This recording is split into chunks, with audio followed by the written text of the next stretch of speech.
जय हिंद दोस्तों। Crack army point में आप सबका एक बार फिर से स्वागत है।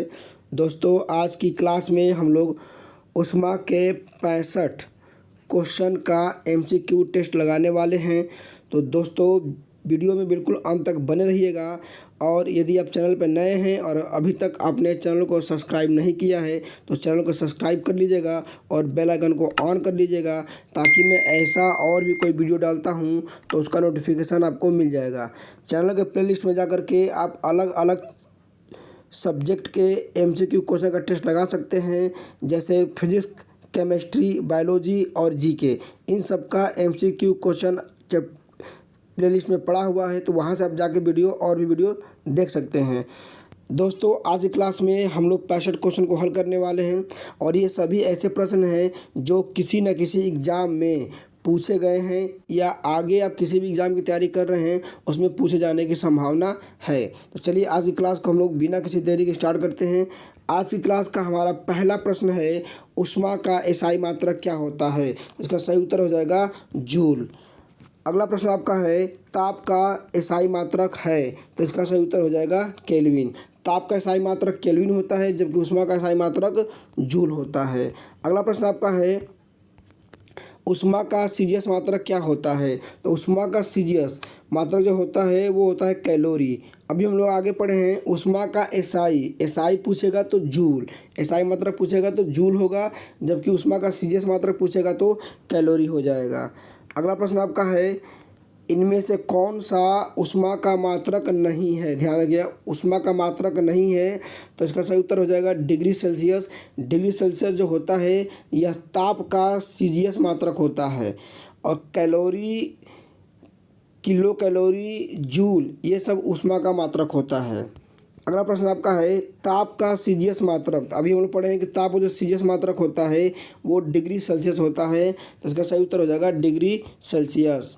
अगला प्रश्न आपका है, उष्मा को किस यंत्र से मापते हैं? यानी उष्मा को मापने वाला यंत्र कौन सा है?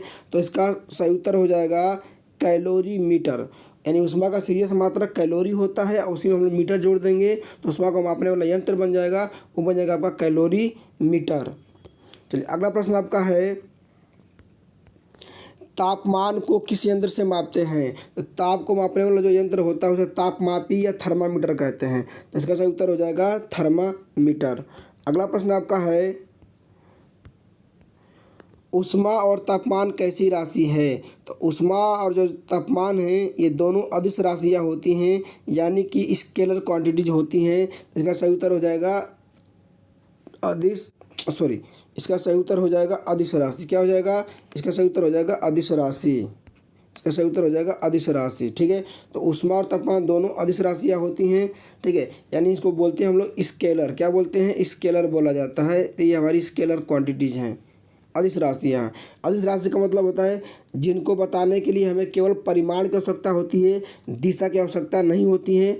बाकी चैनल के प्लेलिस्ट में आप जाके सदिश और अदिश राशि कैसे पहचाने ये वीडियो पड़ा हुआ है, तो वहाँ से जाकर आप देख सकते हैं। 10 मिनट का वीडियो है, आप उसको देखेंगे तो इसके बाद कभी भी आप सदिश और अदिश नहीं भूलेंगे। तो उस वीडियो को प्लीज़ जाकर जरूर देखिएगा, ताकि आपको सदिश और अदिश का जो भी कंसेप्ट होता है बिल्कुल क्लियर हो जाएगा।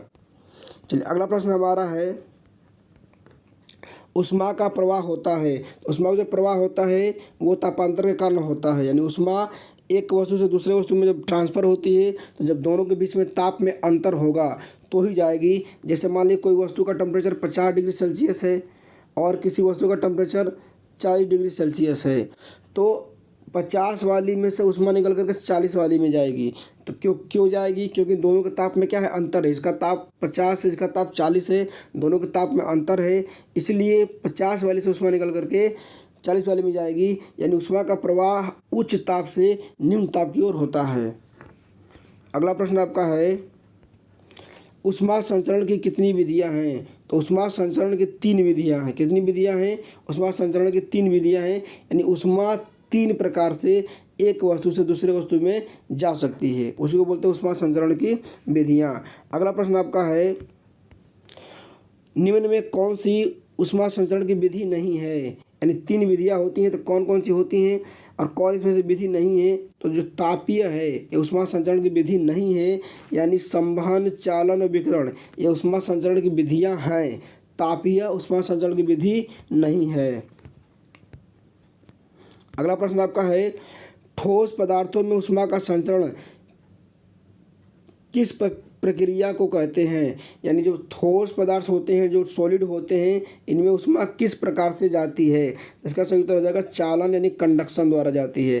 ठोस पदार्थों में ऊष्मा का संचरण चालन विधि से होता है। अगला प्रश्न आपका है कि सूर्य पृथ्वी को किस माध्यम से गर्म करता है? तो इसका सही उत्तर हो जाएगा विकिरण द्वारा। नहीं, सूर्य की जो ऊष्मा होती है वो पृथ्वी पर आती है, किसके द्वारा आती है? वो विकिरण द्वारा आती है, रेडिएशन द्वारा आती है। ठीक है। अगला प्रश्न आपका है, आणविक गति के द्वारा ऊष्मा संचरण क्या कहलाता है? यानी अणुओं की गति द्वारा, जैसे कोई अणु यहाँ पे है, ऊष्मा पाने के बाद वो यहाँ चला गया, कोई अणु यहाँ पे है, ऊष्मा पाने के बाद यहाँ चला गया, कोई अणु यहाँ पे ऊष्मा पाने के बाद यहाँ चला गया। तो अणुओं की गति के कारण पूछ रहा है कि आणविक गति के कारण ऊष्मा का संचरण किस में होता है?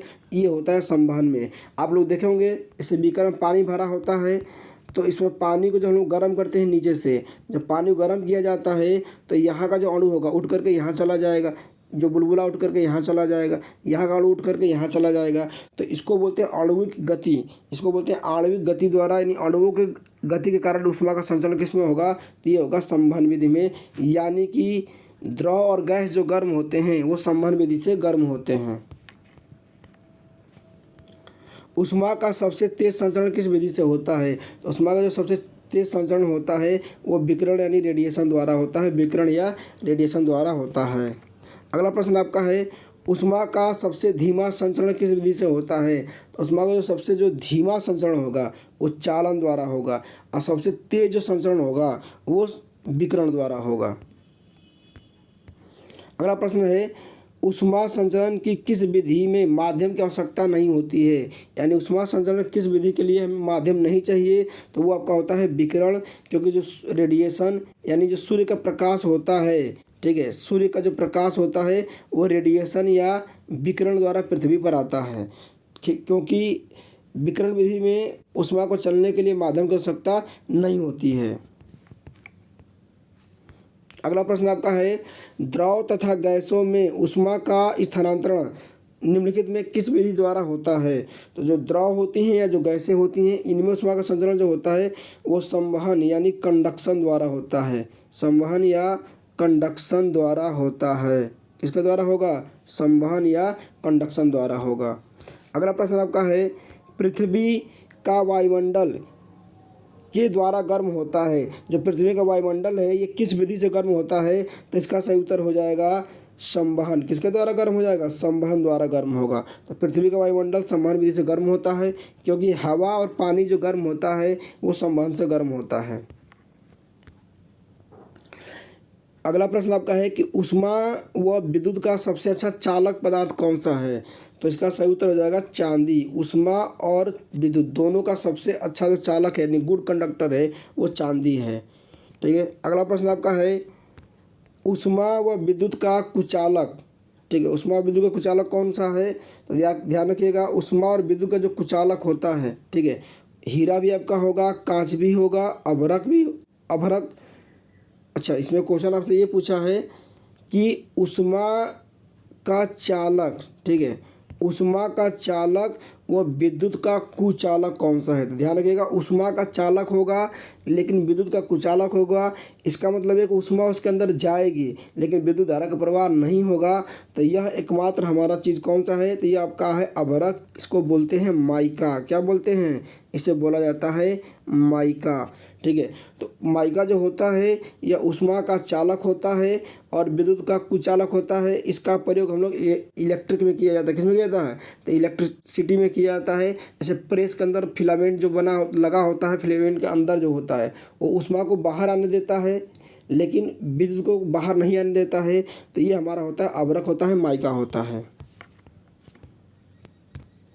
अगला है कि बर्फ पर दाब बढ़ाने से उसका गलनांक क्या होगा? जब बर्फ़ पर हम लोग दाब बढ़ाएंगे तो उसका गलनांक क्या होगा, गलनांक उसका घट जाएगा। क्या आ जाएगा, दाब बढ़ाने पर बर्फ़ का गलनांक घट जाता है। यही कारण है कि बर्फ़ हमेशा तली से पिघलती है, क्योंकि तली पर दाब ज़्यादा होने से गलनांक घट जाएगा, यानी बर्फ़ कम ताप पर ही पिघलने लगेगा।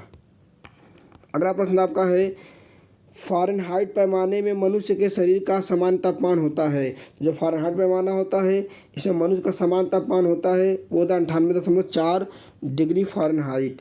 अगला प्रश्न आपका है, निम्नलिखित में से किसकी ऊष्मीय धारिता अधिक है। तो याद रखिएगा, जो जल होता है, जल का ऊष्मीय धारिता या इसकी विशिष्ट ऊष्मा सबसे अधिक होती है। किसकी होती है, जल की होती है। अगला प्रश्न आपका वही है फिर कि किसमें सर्वोच्च विशिष्ट ऊष्मा का मान होता है। तो इसका भी सही उत्तर हो जाएगा जल। अगला प्रश्न आपका है, ठोस से द्रव में पदार्थ के अवस्था परिवर्तन को क्या कहते हैं। यानी कोई ठोस चीज़ है, अगर उसको गर्म किया जाए और वो द्रव में आ जाता है तो ठोस का द्रव में बदलना क्या कहे, उसे कहते हैं गलनांक, यानी कहते हैं मेल्टिंग। यानी जब कोई चीज़ ठोस है, जैसे लोहे का छड़ है, उसको गर्म कर दिया जाए, इतना गर्म किया जाए कि गर्म होने के बाद वो पिघल जाए, तो उसे कहते हैं गलनांक, उसे कहते हैं गलना, यानी गलनांक कहा जाता है। अगला प्रश्न आपका है, ठोस कपूर से वाष्प बनने की प्रक्रिया को क्या कहते हैं। ठोस कपूर को गर्म करने पर वह भाप में बदल जाता है, वाष्प में बदल जाता है, तो उसे क्या कहा जाता है, उसे कहते हैं ऊर्ध्वपातन। यानी ठोस का सीधे सीधे गैस में आ जाना ऊर्ध्वपातन यानी सब्लिमेशन कहलाता है। अगला प्रश्न आपका है, किसी द्रव का उसके क्वथनांक से पूर्व वाष्प में बदलने की प्रक्रिया को क्या कहते हैं। तो ध्यान रखिएगा, इसे कहते हैं वाष्पीकरण यानी वेपोराइजेशन कहा जाता है। यानी किसी द्रव का गर्म करने पर गैस में बदल जाना, ये कहलाता है आपका वाष्पीकरण कहलाता है। अगला प्रश्न आपका है, पानी का घनत्व किस ताप पर अधिकतम होता है। तो पानी का जो घनत्व होता है वो 4 डिग्री सेल्सियस पर क्या होता है, अधिकतम होता है। घनत्व पूछेगा अधिकतम 4 डिग्री सेल्सियस पर, और आयतन न्यूनतम पूछेगा तो भी होगा 4 डिग्री सेल्सियस।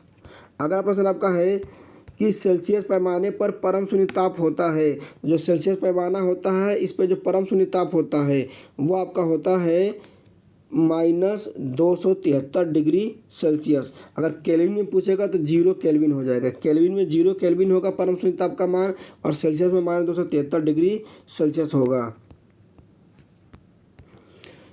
द्रव से वाष्प में पदार्थ की अवस्था परिवर्तन को क्या कहते हैं। यानी द्रव से वाष्प में बदलेगा, किस में बदलेगा, द्रव से वाष्प में, तो इसे कहते हैं वाष्पन। क्या कहा जाता है, इसे कहा जाता है वाष्पन। यानी द्रव का वाष्प में बदलना वाष्पन कहलाता है, यानी वेपोराइजेशन कहलाता है।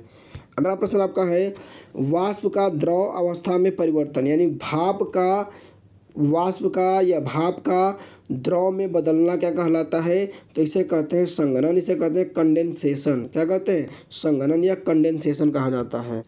अगला प्रश्न हमारा है, एक मनुष्य का तापक्रम 60 डिग्री सेल्सियस है तो उसका तापक्रम फ़ारेनहाइट में क्या होगा। तो इसका सही उत्तर हो जाएगा 140 डिग्री फ़ारेनहाइट।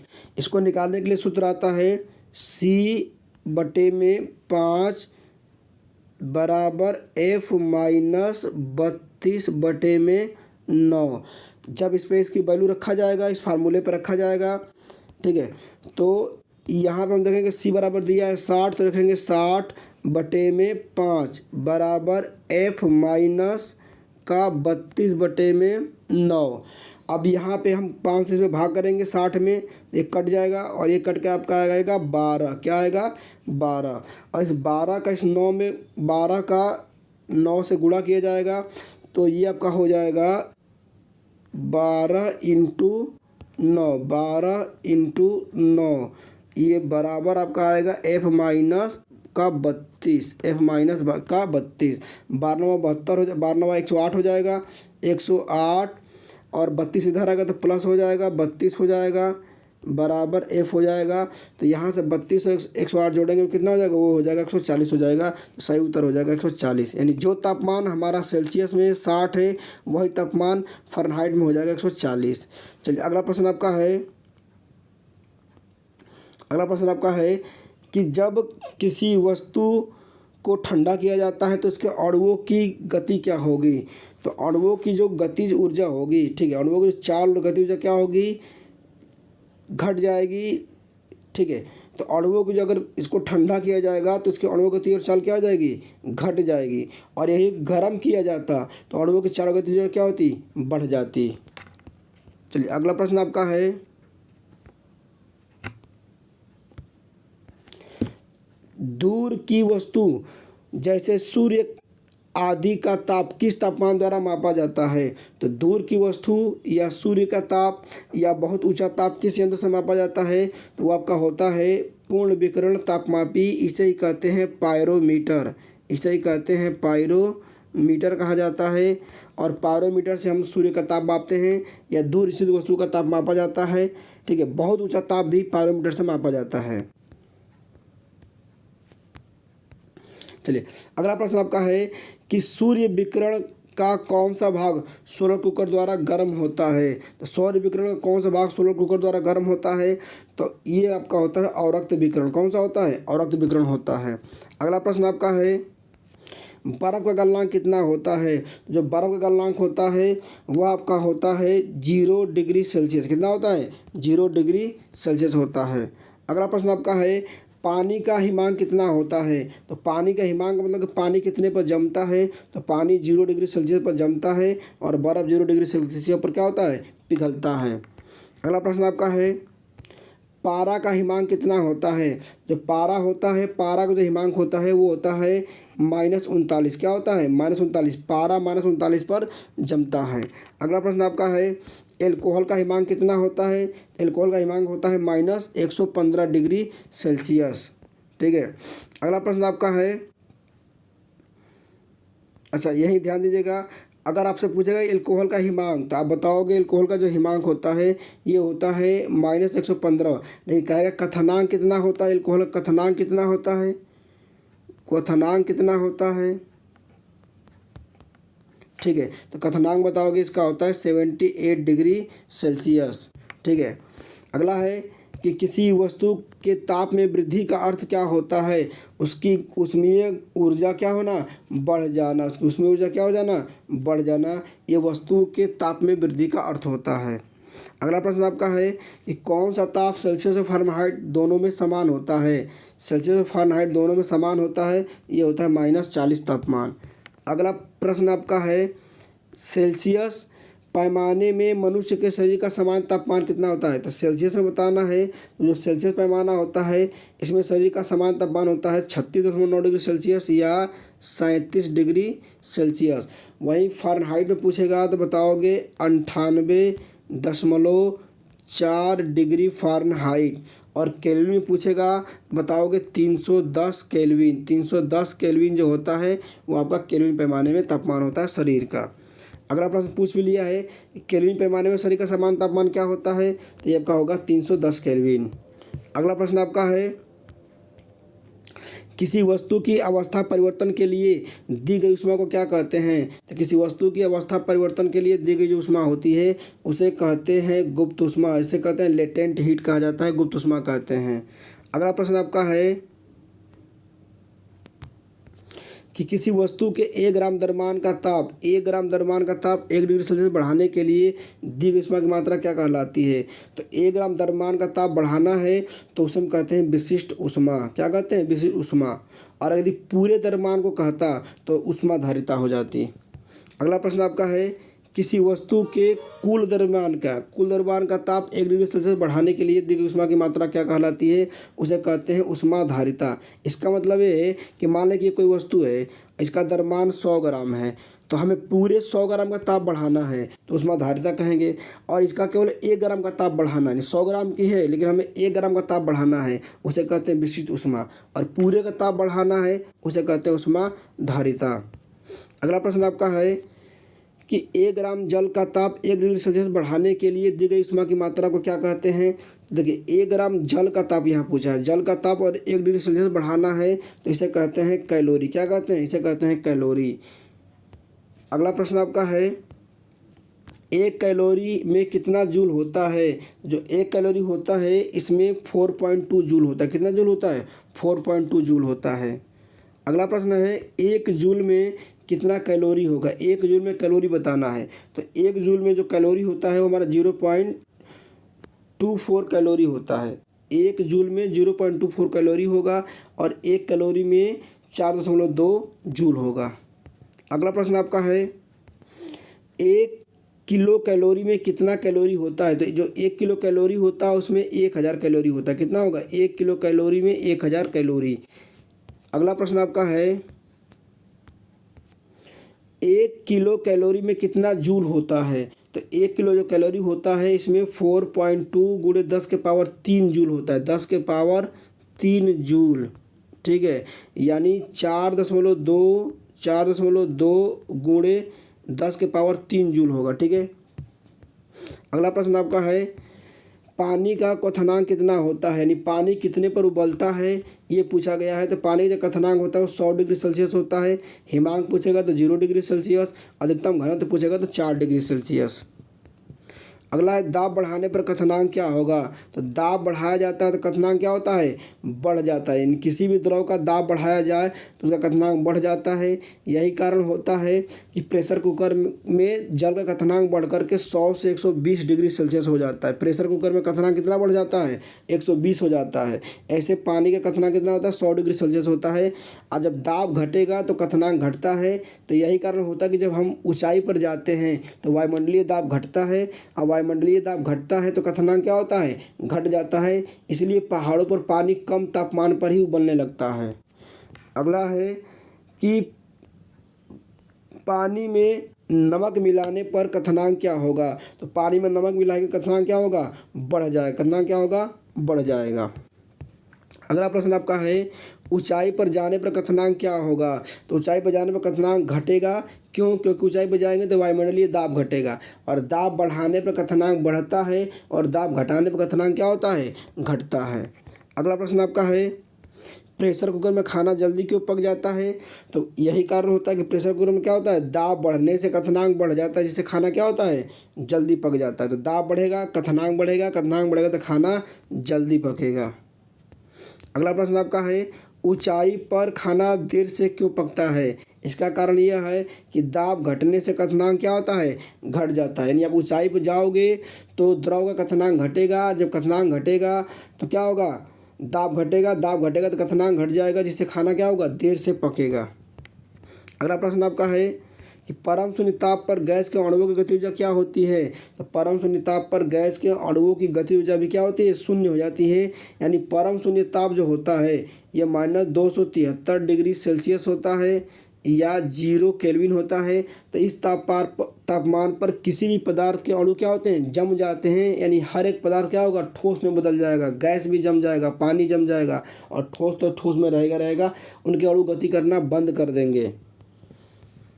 चलिए अगला प्रश्न आपका है कि पानी के जमने पर उसके आयतन में क्या प्रभाव पड़ेगा। तो याद रखिएगा, पानी जब जमता है तो उसका आयतन क्या होता है, पानी जमने पर उसका आयतन क्या होता है, बढ़ जाता है। पानी जब जमेगा तो आयतन क्या होगा, बढ़ जाएगा। घनत्व क्या होगा, घट जाएगा।